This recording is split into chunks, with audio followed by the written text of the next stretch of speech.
Théo Buckmaster et Bastien Stauffer, qui sont deux des protagonistes des 3 + 4 de Briançon. Je vous rappelle très brièvement, ils me corrigeront éventuellement, comment les choses se sont passées. Donc le 21 avril dernier, c'est bien, hein, 21 avril, ouais. 21 avril dernier, au col de l'Échelle, entre l'Italie et Briançon, une grande manifestation, importante d'un mouvement identitaire. Ils étaient accompagnés aussi par des... Comment s'appelle le mouvement Europe, Open Europe? Non, Defend, pardon. Defend Europe. Et le lendemain, en réaction, une contre-manifestation où on a accusé quelques-uns des participants d'avoir brisé ou d'avoir forcé le cordon de police qui a été opposé aux manifestants, non plus au col de l'Échelle, mais au col du Mont-Genèvre. Et dans la soirée du même jour, le 22 avril, 3 et dans la suite 4 participantes et participants à cette contre-manifestation ont été arrêtés à Briançon, mis en garde à vue de nombreux jours, sinon de nombreuses semaines. Et vous en avez entendu parler, ça a débouché sur un procès. Et je cherche là la date exacte du procès, c'était le 13 décembre dernier. Comment ? Le procès lui-même, mais j'entends la décision, elle a été communiquée le 13, enfin le jugement lui-même a été communiqué le 13 décembre, et avec, en ce qui concerne Théo et Bastien en particulier, une condamnation à 6 mois de prison avec sursis, et ceci pour avoir porté de l'aide à l'entrée irrégulière de migrants dont ils ont été accusés, alors que l'accusation de rébellion, en revanche, n'a pas été retenue contre eux. Voilà quelques faits, mais à eux maintenant de nous dire leur réaction. Voilà, bonjour à toutes et à tous. Alors, effectivement, je pense qu'on va un peu essayer de contextualiser et puis un peu de raconter ce qu'on a vu là-bas et puis les impressions et ce qui nous était un peu rapporté de la situation sur place.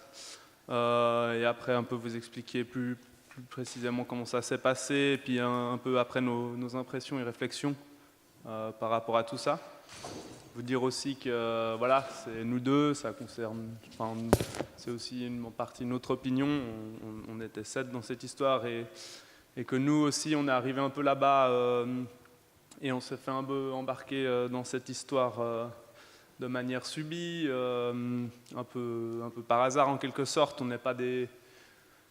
n'était pas des militants à proprement parler, super impliqués dans la cause en lien avec les migrants. On voulait découvrir cette lutte, aller voir les gens qui luttaient là-bas, un refuge notamment où on est allé à Clavière, qui était chez Jésus, qui était un squat, et qui venait en aide pour permettre un peu logistiquement aux migrants et migrantes de tenter cette traversée.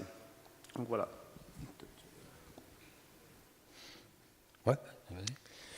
Donc, en gros, pour faire vite un petit peu au niveau des événements, donc le samedi soir, il y a une centaine d'identitaires qui sont arrivés au col de l'Échelle. Donc, ça se situe dans les Alpes, dans le Briançonnais. Et donc, une centaine de personnes qui sont arrivées. Donc, étant donné que c'est un endroit de passage fréquent pour les personnes en exil, les migrants, bien, les endroits qui accueillent des migrants se sont barricadés. C'était un peu l'effervescence dans la vallée le samedi soir. Et le lendemain matin était prévue depuis une longue date une conférence sur les Alpes libres, sur l'histoire un petit peu des frontières et de la République des Escartons, qui est une république sur place. Enfin bon. Donc suite un peu à ce contexte un peu particulier de tension, il y a une marche qui a débuté le dimanche et qui est partie depuis Clavières jusqu'à Briançon, dans laquelle on était plus de 200, où toutes les personnes qui étaient présentes au refuge sont parties, donc des gens d'Italie, de France, les gens qui étaient présents au refuge aussi également, et dont on faisait partie. Donc à la fin de cette marche qui a duré, je pense, à peu près 5 heures, on a été 3 à se faire interpeller, à être mis en garde à vue avec comparution immédiate et avec de la détention en prison. Donc tout cet événement a apporté un petit peu une lumière sur un petit peu une situation qui était déjà active dans la région et dans cette vallée depuis près de 2 ans. C'est une situation où en fait, des exactions sont commises de façon répétée et répétée par les forces de l'ordre et les autorités sur les personnes qui passent. Donc la période où nous sommes sortis de prison et où il y a eu cette histoire, s'est vu marquée aussi par la découverte de 3 personnes mortes qui sont mortes dans le Briançonnais, 3 cadavres qui ont été découverts et qui ont apporté qui ont fait grandir le débat d'autant plus jusqu'à atteindre un niveau polémique. Après, ouais, aussi peut-être rajouter un peu que durant cette période, voilà, il y a un peu une militarisation de la frontière exacerbée, et puis qu'il y a eu de plus en plus de témoignages en fait de personnes qui passaient et qui étaient soumis à des violences policières, à des menaces à l'arme à feu, après à des rackets même, donc les flics qui prenaient l'argent des migrants migrantes. Et en fait, ça, c'était quelque chose qui s'est un peu amplifié durant l'été dernier et qui est toujours en cours aujourd'hui et qu'on espérait un peu contribuer à essayer de détendre avec ce procès. Je pense qu'on pourra en discuter un peu plus. Et voilà, et du coup, une résistance aussi qui s'est organisée avec des lieux, avec des maraudes, avec des gens qui sont venus aider, et des mobilisations, des manifestations. Je pense aussi, c'est important de redire que voilà, cette manifestation qui a eu lieu, elle était diverse, elle était antifasciste, bien sûr.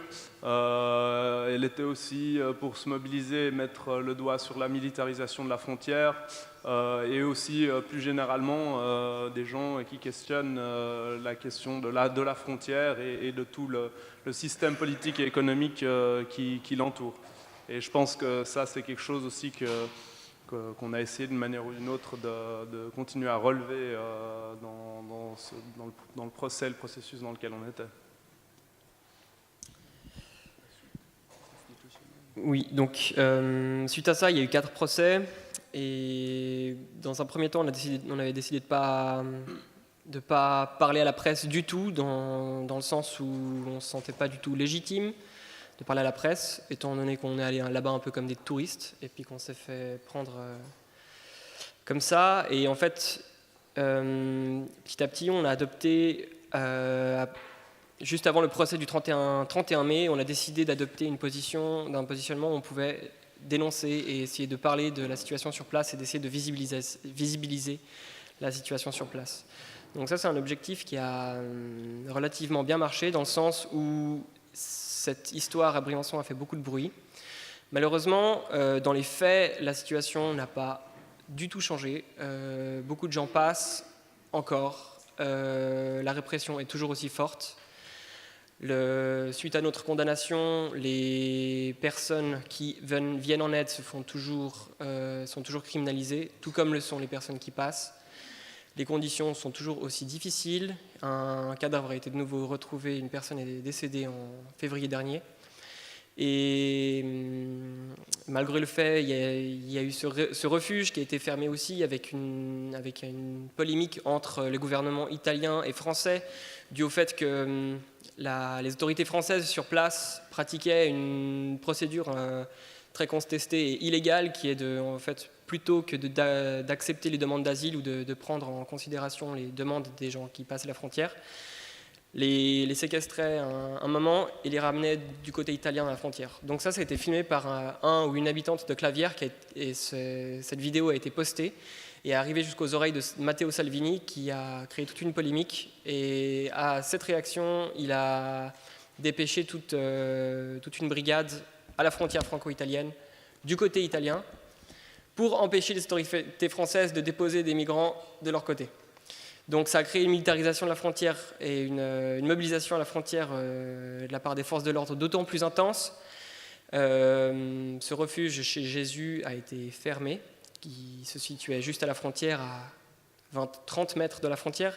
Une autre maison s'est ouverte à Oulx, qui se situe maintenant à 10 km de la frontière, et a comme même but que cette maison qui est chez Jésus, qui est de fournir à manger, fournir des vêtements et prévenir les gens des dangers éventuels que peuvent représenter la montagne. Donc c'est quelque chose que des militants, de façon totalement illégale, sont obligés de faire parce qu'il n'y a aucune structure qui est mise en place pour pouvoir éviter tous ces accidents qui surviennent en fait dans la montagne.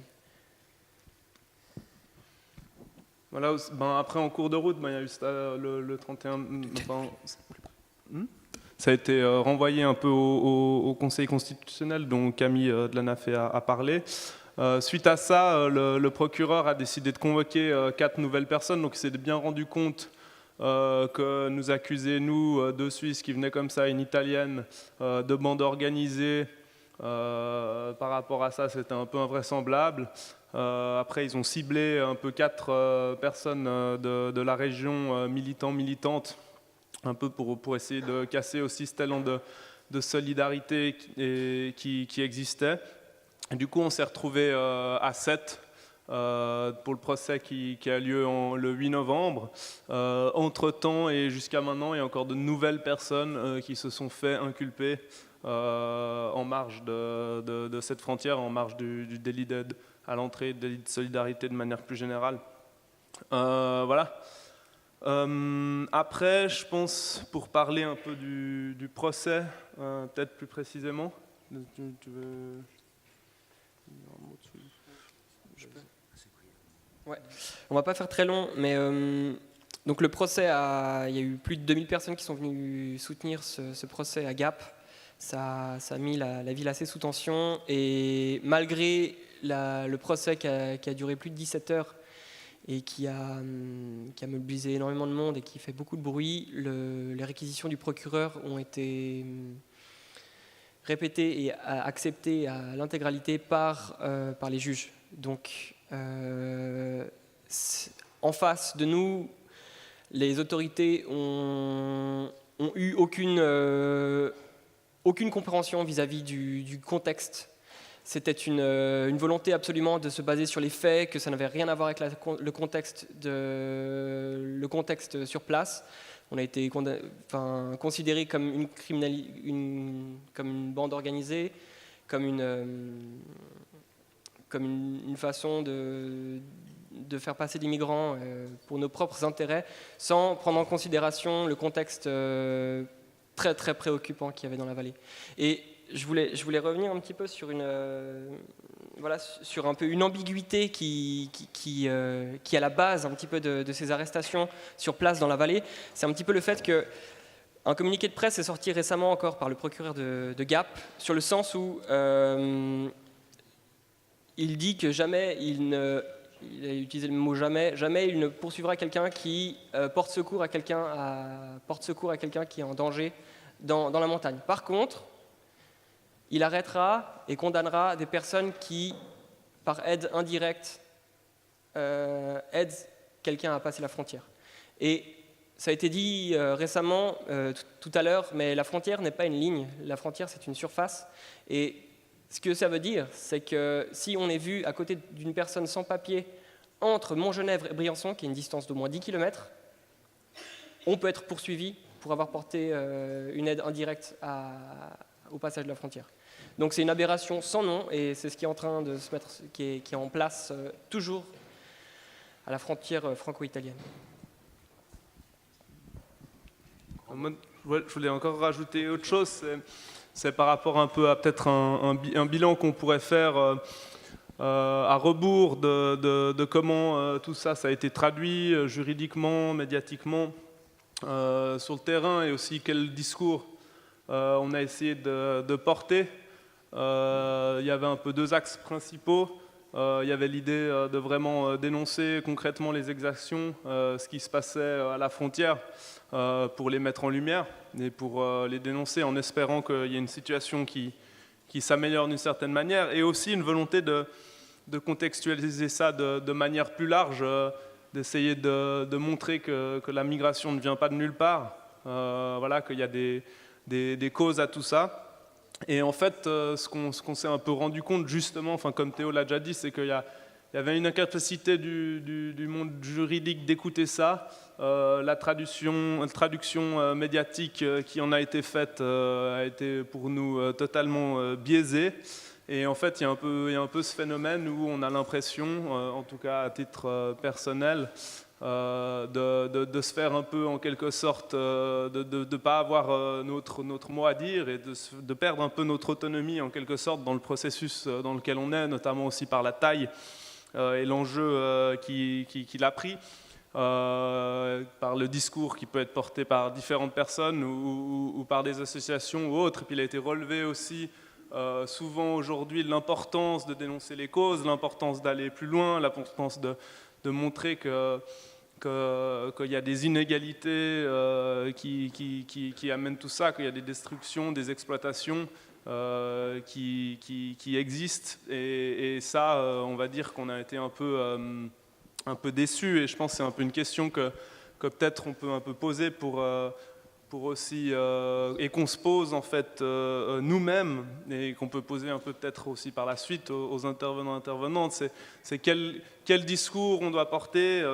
Est-ce qu'on doit continuer à avoir un discours qui se base plus sur une forme de plus légaliste, ou sur comment le droit est appliqué, comment est-ce qu'on est réprimé ou non, ou est-ce qu'on doit essayer d'avoir un discours plus général qui soit plus de déconstruction ou d'opposition concrète et fort, et quel rapport de force on veut construire à travers ce discours, et quelle posture on doit adopter. Nous, la posture qu'on a voulu adopter, on a l'impression de se l'être fait en quelque sorte un peu muselé par le système et le procès comme il s'est fait. Et voilà, je pense que, enfin, il y a un peu, je pense, cette question à se poser de tous les acteurs, actrices face à ça. Voilà, est-ce qu'on veut être en rupture ou pas avec le système, en fait, comme il fonctionne, notamment en marge de la migration, et comment il amène la migration et comment il y répond, quoi. Bien. Merci beaucoup. Merci pour cette double intervention.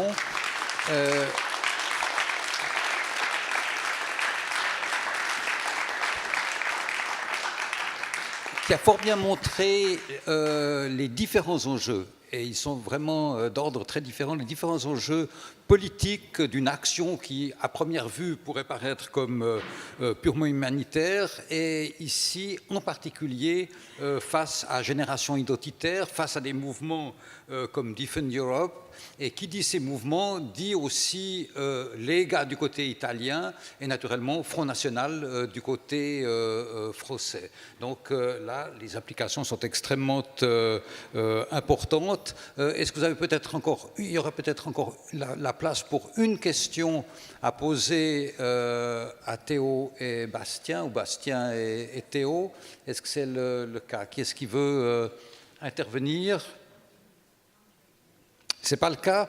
Sinon, pour conclure, j'aimerais vous signaler que le 23 avril prochain, et le 23 avril prochain précisément au col du Mont-Genèvre, le prix suisse des droits humains intitulé Alpes ouvertes, qui est conféré notamment par le Forum civique européen, sera conféré précisément aux 3+4 de Briançon, dont j'aimerais vous lire les noms, puisqu'ils agissent en fait ici collectivement, donc Théo et Bastien, mais également Eleonora Laterza, Mathieu Burlier, Benoît Ducot, Jean-Luc Jalman et Lisa Malapert. Et je vous prie de les applaudir pour leur engagement.